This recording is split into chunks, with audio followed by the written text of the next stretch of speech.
I realized as I was getting older that there really was advice that I wished I had earlier. They're not just theoretical, they're actually little refrains that I tell myself to remind myself. So I decided that, well, maybe my kids could use this too. Kevin Kelly is an author, futurist, and co-founder of Wired magazine. He's always early in spotting important tech trends, and he writes about them with insight and eloquence. I got to know Kevin when he invited me to write about early MMOs for Wired magazine. That article, Killers Have More Fun, became a Wired cover story and was featured in my first book, Community Building on the Web. Kevin continues to inspire me and millions of others. I especially love his latest book, Excellent Advice for Living, which came into being with a simple question: what do I wish I'd known when I was a kid? Join us as we take a deep dive into the wisdom of a lifetime well lived, shared by someone Tim Ferriss dubbed the most interesting man in the world, Kevin Kelly. Thank you so much, Kevin, for joining us today. Thank you so much for inviting me. It's a real pleasure to chat with you again, and I'm really eager to share stuff with your audience. Me too. I was lucky enough to get an advance copy of your book. I'm obsessed with it. So I'm so excited to talk about it. We're going to start with a little bit of history so people get some context, those who aren't as familiar with you. And then we're going to plunge into the book. I'm going to pull out some of my very favorite quotes. It's really hard to choose. So I was remembering back when we met, you and I. And it was actually because of the Game Developers Conference where you came and gave a visionary speech that was controversially accepted. Do you remember that? I do. I think it's been the only time I've ever given a talk where I was booed. I was shocked because I was completely into your point of view. And so we connected, and then we were co-side neighbors. That's right. You got me to write an article, probably the first article in Wired about online MMO gaming. Yeah. And Killers Have More Fun. Yeah, I still think gaming does not get the respect that it deserves. In what way? I think well, first of all, I think it's more fundamental to our own being, this idea of playing in games. And I like the title of Michael Schrage's book, Serious Play. I think that there's a serious side to playing in games, and that we should do more with it, even in our work environment, the commercial environment, the school environment. I think it's underappreciated in terms of what it can do. And so I'm a big supporter of you and others who are trying to innovate in that area. Thank you. Yes, it's a growing wave. 15 years ago when we connected, or more at this point, I felt often like I was swimming upstream. Yeah. And now there are so many people in so many ways fully embracing, integrating games, not just games, but the development process that games go through, right? That leads to them into their work. So it's a very exciting time. Right. So you've written a number of books that were both prescient and influential. So when you write, a lot of people, myself included, pay attention. One of the things you also wrote that has been getting quite a bit of new interest lately is your 1,000 True Fans. And that was 15 years ago that you wrote it. So I was really curious, what was the spark that led you to write that article? And then now here we are 15 years later. What's happened? How have things changed? How's your point of view changed? Yeah, it's funny because for a while I was talking about 1,000 True Fans to people in the kind of industry. I was saying, I did the kind of arithmetic, and if you do the arithmetic, this should be possible.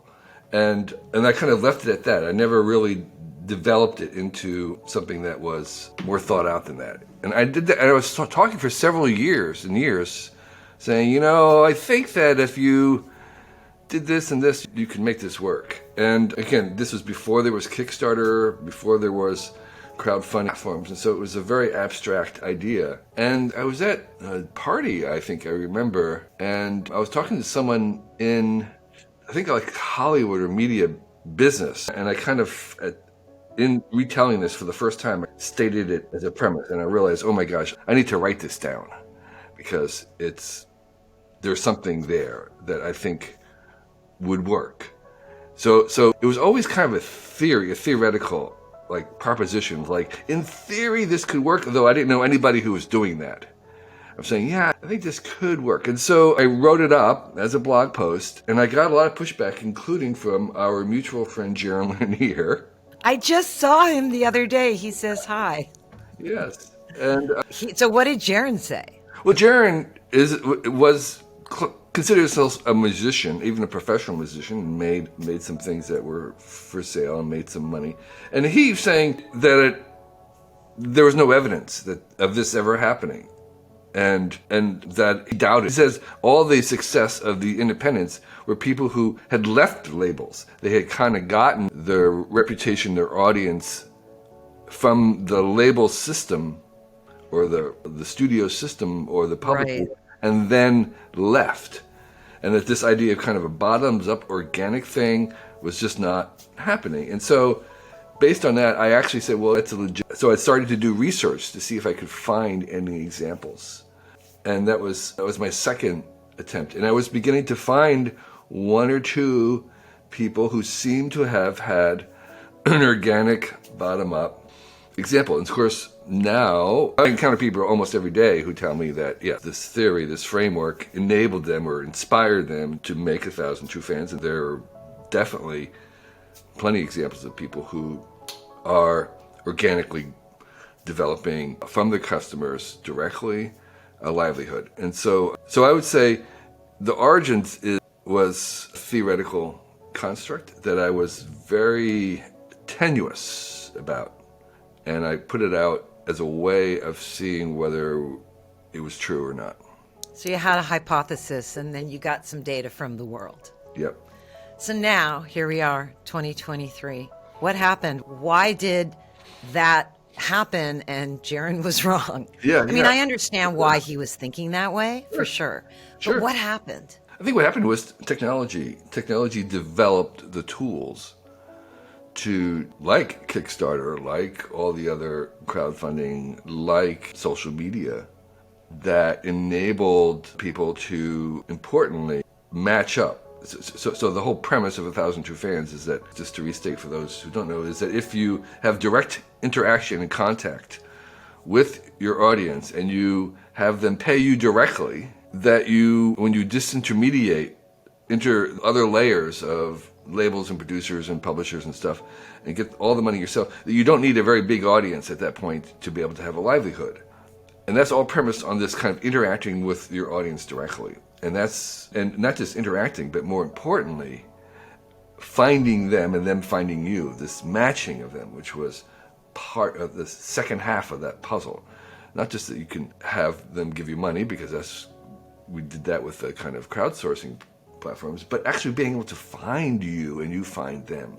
And that's what the kind of social media platforms were able to do, is this, they facilitated and made it a little easier than it was before for someone who was really into something obscure to find other people who were also into the same obscure thing and connect. And that enabled this kind of idea that your interest may only be 1 in a million, maybe only 1 in a million people have the same interest that you do. But if you have a global audience and you're able to connect to each other, then there's probably 1,000 people on the planet with that 1 in a million interest, given the billions of people on the planet. And so those thousands of people can find each other with social media and then fund each other with crowdsourcing. And there are probably other tools that also facilitate this connecting with the niche groups. And so that's what happened. I think it probably could not have happened 20 years ago. The tools were just not there. And the business and revenue models. Yeah. Right? Like YouTube is so huge for creators. Right. And then there's Patreon and crowdfunding, etc. It's so interesting, Kevin, that you focus in on matchmaking, because like with many things, that's where gaming is pushing that frontier. Mm-hmm. In gaming, we deal with online gaming in particular. Matchmaking systems are just such a huge part of well, how did the right players find each other to play together? And it's an ongoing science, right? Yeah, It yeah, keeps it is. developing. Yeah, yeah, But the creator economy really needs some form of matchmaking, as you point out. yeah, And that's also probably an area for innovation. yeah. Absolutely. Going forward, and there are all kinds of reasons why it's slow, and part of it has a lot to do with privacy issues, which are very complicated, and how much we want to disclose. But that's, I always say that there's kind of a little slider. There's a slider between being totally opaque and totally private. On the other end, it's totally transparent but totally personalized. And so there's personalization comes with transparency. And so we kind of always have these trade-offs that we have to do between wanting to be completely personalized, and matchmaking is personalized, and yet at the same time, that transparency, we may not want to be as transparent to be as personalized. And that's the natural trade-off that we have to kind of work out for each person, really, basically, in each situation. Going forward, I think we've only begun this little movement towards the 1,000 True Fans creator economy. And I think we're still in the early days of what's really possible in having kind of mass niche audiences. We see from YouTube that it is possible to actually break out of that niche and to become big time in ways that equivalent to blockbuster hits and stars in the past. And so that's the other advantage, is that you can have 1,000 True Fans, but you don't need to limit yourself to that. You actually can grow and become bigger still using the same platforms. And that's one of the things that we are still kind of exploring, is that whole long trajectory of actually moving out of that 1,000 level into the millions and the billion level, and what happens there, and how does that impact the other people who are still in niches. So I think we're still in the early days of this creator economy. We are, and a lot of what we see is when people get really big like that, they recreate the monolithic structures that they're trying to rebel against. So same as it ever was. And they have to, because one of the things I want to always remind people when we're talking about the 1,000 True Fans is that this path is not for everybody, because it makes dealing with your fans part of your job and maybe half of your job. And not every creator wants to spend time babysitting fans. And they may not even be suited for that. They may just want to paint all day, or they may just want to write, and they don't want to have to deal with it. And that's perfectly fine. And those people are on Substack.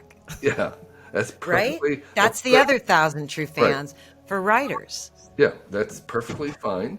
And as you get big, you probably are going to start to create those intermediate layers, just to ensure that you have the time to create. And that's also fine as well. I think what becomes important, though, is if you can, this is not really the right word, own, but you want to be able to own your audience. You want to be able to have control of that relationship. And that's what often doesn't happen as you get big and on these platforms, meaning that if Facebook decides to kick you off, will you still have your audience?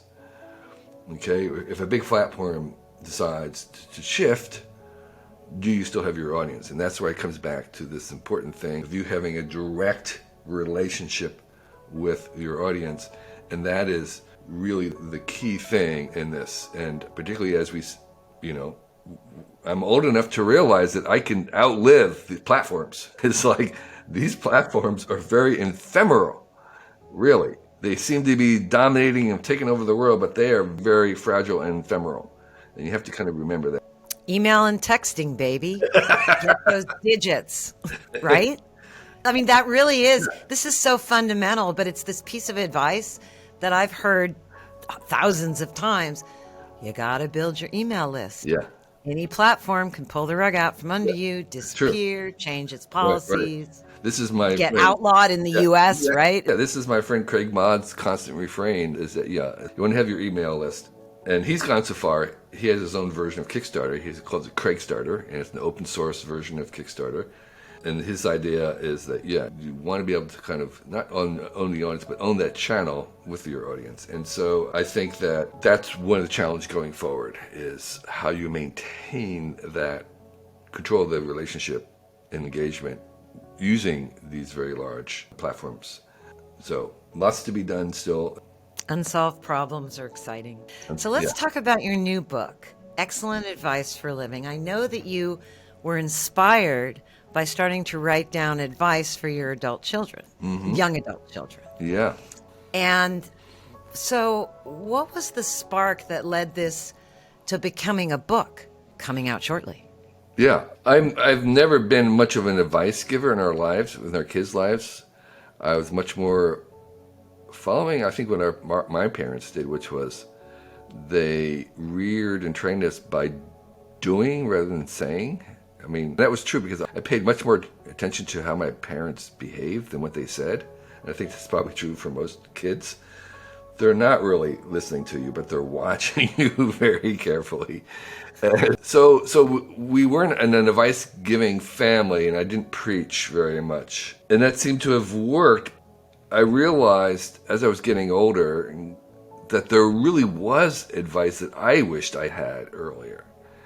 Things that I had kind of realized, and I kind of realized that, man, because I use these advices. They're not just theoretical, they're actually little refrains that I tell myself to remind myself. And I wish like I was reminding myself earlier about this. And so I decided that, well, maybe my kids could use this too. Maybe there are things to be said to them now that they can kind of rehearse in their mind that would be useful and that they don't have to wait to be 70 before they realize them.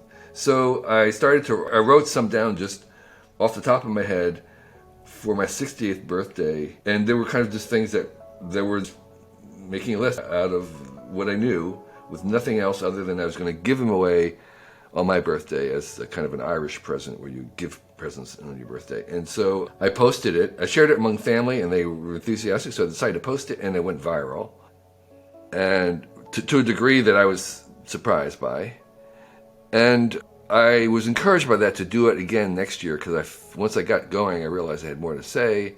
And I did a couple more years on my birthday in a row, and they also went viral. And I said, okay, there's something here for others as well.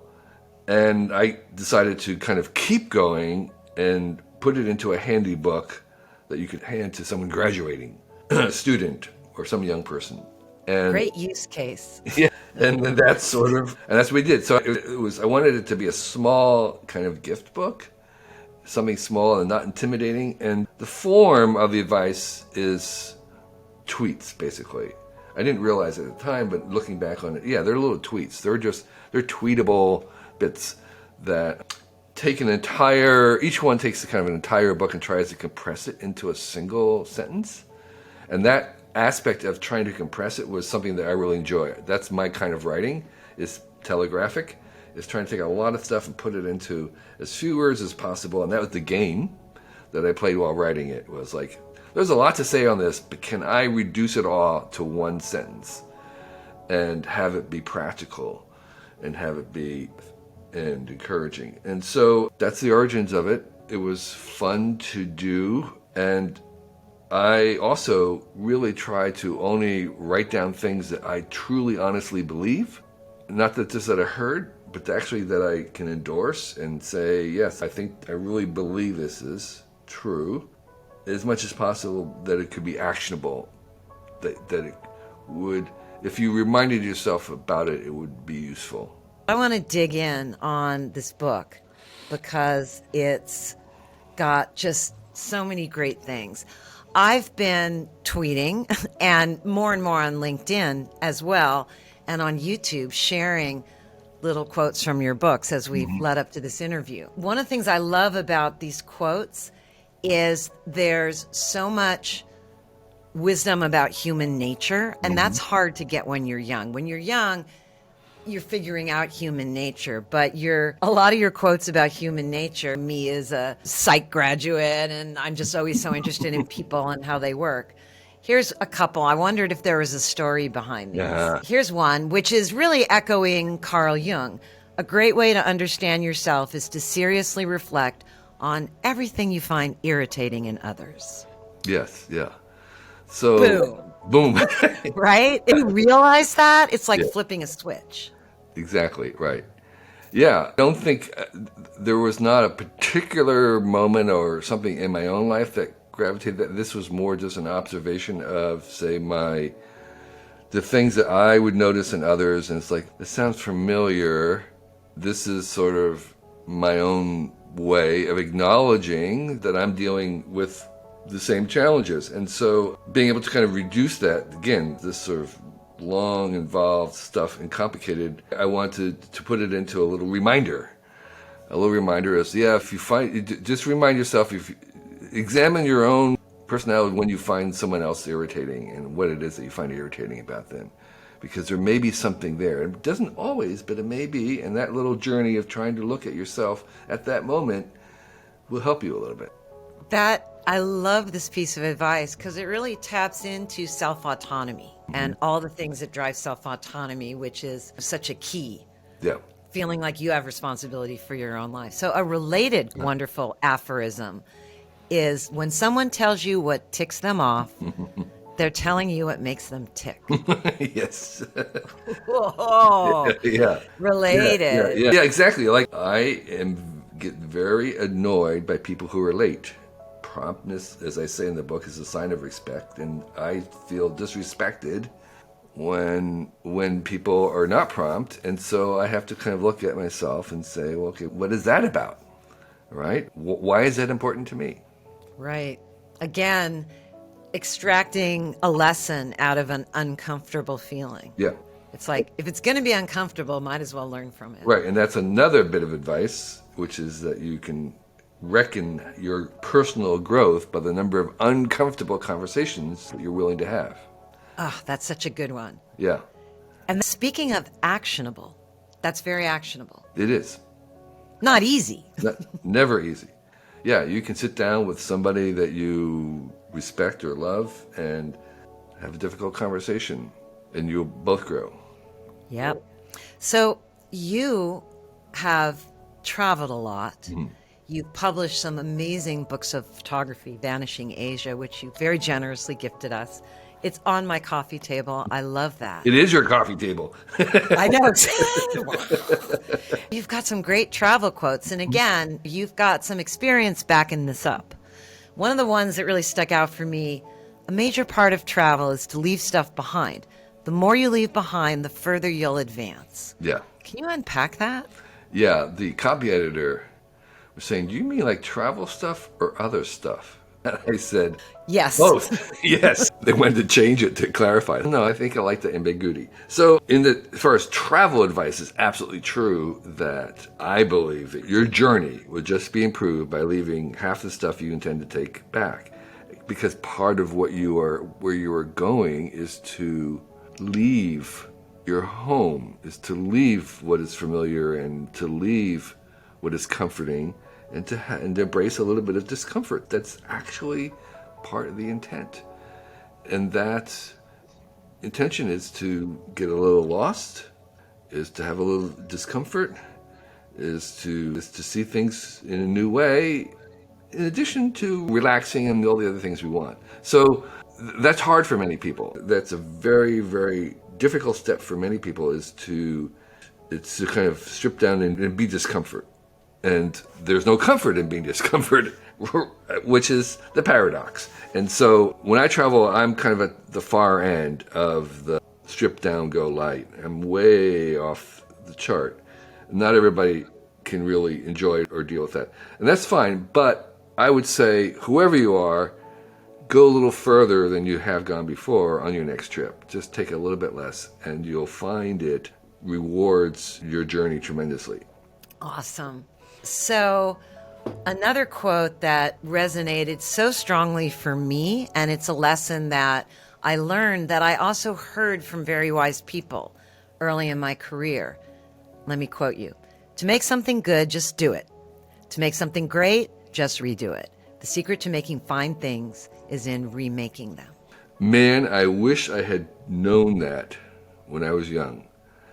The idea of redoing something was it was to me like a horrible failure. I mean, I just couldn't even consider it. It just seemed wrong. It seemed like the professionals would just do this one shot. And it was actually through YouTube and watching YouTube and people who were really good making things that they intend to throw one away. They intend to remake these all the time. They're always making mistakes, and they're always recovering. They're redoing them. They're not just sort of accepting it. They're just going to redo it. It was like, oh my gosh, that's so powerful. And once I started doing that, it really changed the pleasure of making it, and it certainly changed the quality of what I was doing, because that's the only way that you get to something really good, is that you have to permit yourself to remake them. So for me now, part of the process of making anything is prototyping, where, I mean, there's no intention at all of making the final thing all at one shot. You're going to creep up to it and prototype it with many different ways, and then gradually work towards this thing that you're going to constantly be remaking. And that's even as something simple as a chair or something like a box. It's like, okay, first I'm making it of cardboard to make sure it's the right base and shape and that it's useful, and I'll make something else intermittent. I'll use something that's like it to make sure. And so there is this, it's a journey and a process, and that is true whether it's something physical or making a book. And I don't have it right before me, I'm holding up my book, but I made a prototype version of this myself on Amazon, a little tiny one. And when I made the Vanishing Asia, I made one prototype book that I just had printed, and I took it to a bookbinder in Oakland, and they bound this single copy, and I learned a lot by doing that, which was that originally it was just one volume, and it was just like too huge. So articles are prototyped, and they're made, and they're evolved, and kind of they go through this process, and that's true for almost anything that we do. And you spent so many years as an editor. Yeah. And that's the heart of the editing process. That's right. In so many ways, is driving the rewrite. Exactly. And another piece of it, since you brought up editing, is that this process is a two-phase process. There is the creative phase, and then there's the editing phase. And while you are making, you in some ways don't want to think about the fact that you don't want to be editing or critiquing or in some ways trying to hold back that process. In that moment when you're going forward, you want to just go full bore and be unleashed in your making without concern about having to then fix it or edit it. And so when writing, I have to put on my writing hat, which is I'm just going to write this, and it's not going to be very good, but I don't care. I'm just going to write it and see how far I can get. And then we'll go back and try and fix it and redo it. And then that second time when I'm redoing it, and again, I'm not thinking, I'm trying to be like, I'm going to be in the making phase, and then we'll go back and try and make it better. And so if you're bringing in that kind of editing too soon, the kind of critic too soon, you can be paralyzed. And that's a little bit what maybe writer's block is, where you've got that editing function too early. So you kind of do want to be able to do both sequentially. That's really great advice. So this one, really interesting and such good advice. There's a pair that goes with it too. Part one is, don't be in haste. When you're in a hurry, you're more easily conned or manipulated. Yeah, it is true. Urgency. Well, first of all, I talked about the tyranny of the urgent. We really should do anything urgently. Most other people's emergencies should not be our urgencies. So this is true just generally, but it's also particularly true in terms of spam and getting calls. If someone is urgent and needs your help urgently, unless it's a dear friend of yours and you know for sure, you have to be very suspicious of other people's urgencies. Take your time, I call you back, control the channel, blah, blah, blah. But that's also true just in terms of at work, where someone is an urgent task. And the problem with urgency is it can often crowd out the important. So we tend to do the things that are urgent and not get to the things that are important. And so I think we should just be suspicious of anything urgent. You have to really say, well, yeah, you're in a hurry, but that's not necessarily my priorities. And so we should be skeptical and question the urgency, and always really try and focus on the important things, at one level, and then just in terms of day-to-day, the urgencies are usually often a cover for scams and insecurity. And then if we're in a hurry to get something done, we're like, there's a deal, there's a bargain, and we've got to do that. That's when we're easily conned, because our urgency to get the deal completed, to sign the dotted line because it's such a good deal, is often, again, making us blind to the downsides, and that we don't do due diligence, and etc. So I would say yes, be very skeptical of urgency. Awesome. I really love that. And related, if someone is trying to convince you, it's not a pyramid scheme. It is a It's pyramid scheme. Crypto? It's not a pyramid scheme. No, it's not. It's not. Yeah. Yeah. Yeah, there's a rabbit hole we could go down with crypto that probably we should put a pin in. Thank you so much for being here, and it was a pleasure to soak up a little Kevin time, which is always a delight. It was a real pleasure to be here. Thank you, Amy, for the chance to share my rant and my advice, which is in this little book, which will be out in May. I appreciate the opportunity to share it with you and your fans. Bye-bye.